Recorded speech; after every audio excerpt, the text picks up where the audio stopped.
Thank you, Man.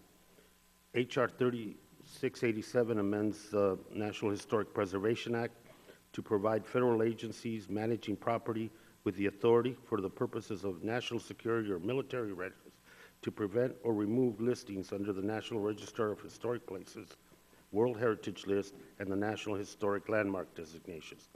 This bill is unnecessary. It's an unnecessary overreach that politicizes a process that is intended to be apolitical. The National Historic Preservation Act charged federal agencies with the task of cataloging our historic resources. Since its passage in 1966, we have come a long way, and there are now 88,000 total listings of historic properties across the United States. But one thing to remember is that the National Historic Preservation Act is a procedural act that in no way impairs an agency decision-making ability.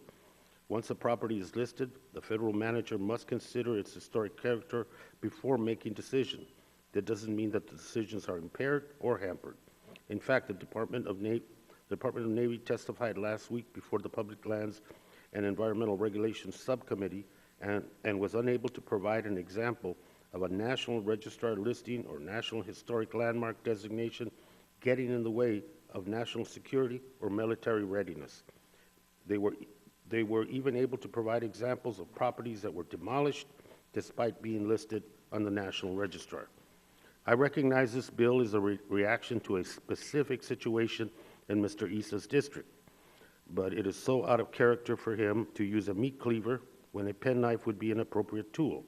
Making decisions about historic preservation listings should be done in an independent manner by the historic preservation officers and other relevant stakeholders.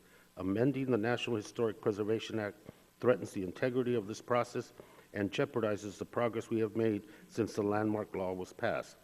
The Department of Defense did not ask for and does not support adoption of H.R. 3687, and I will urge my colleagues to oppose the legislation.